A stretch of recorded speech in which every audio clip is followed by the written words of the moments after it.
Aujourd'hui, je voudrais qu'on conclue ce chapitre des enfants, entamé il y a maintenant 5 semaines.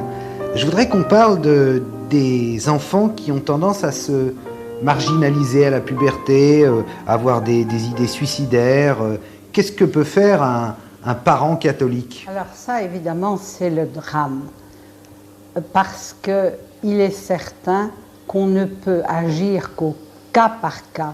Il n'y a pas de solution miracle, même pour un catholique, ça se saurait.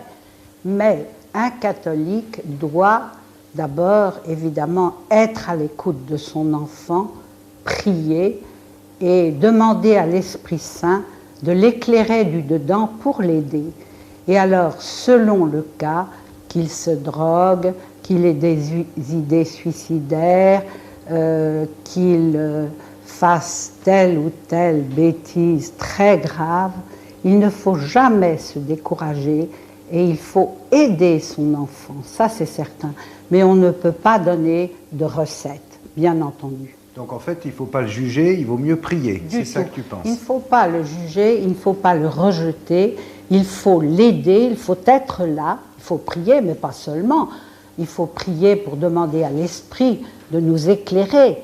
Et ensuite, il faut agir avec discrétion dans la mesure où on peut quelque chose. Parce que quelquefois, malheureusement, dans le moment présent, on ne peut rien.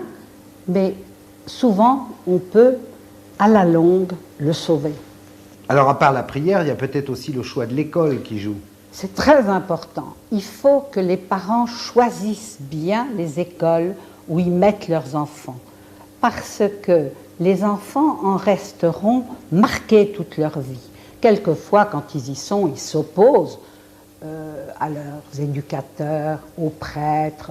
Mais malgré tout, toute leur vie, la petite semence va grandir dans leur cœur. D'accord, mais tu sais que pendant des années, quand même, il y a beaucoup d'éducateurs dans les écoles catholiques qui en ont profité. Les prêtres pédophiles, ça c'est une histoire lamentable et je ne les défends pas du tout et je crois qu'il faut dire les choses telles qu'elles sont et qu'il faut absolument éviter ça parce qu'en effet, ça, vis-à-vis des enfants, c'est une chose épouvantable. Mais quand tu vois certains évêques qui défendent les prêtres pédophiles et qui les maintiennent en parlant de secrets professionnels en fonction, qu'est-ce que tu réagis comment?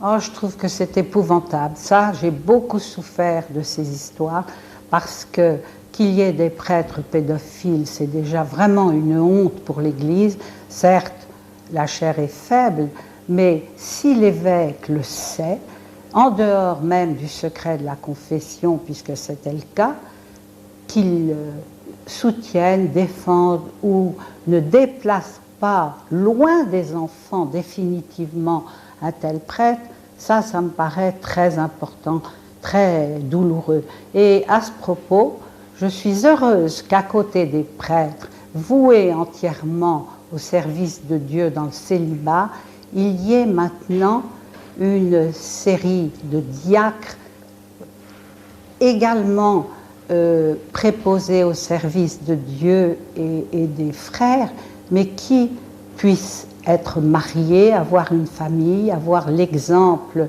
justement de la vie de tous les jours avec enfants, tous les problèmes, et qui par conséquent, même sur le plan de la sexualité, puissent s'exprimer normalement, librement. Ça, c'est une bonne chose.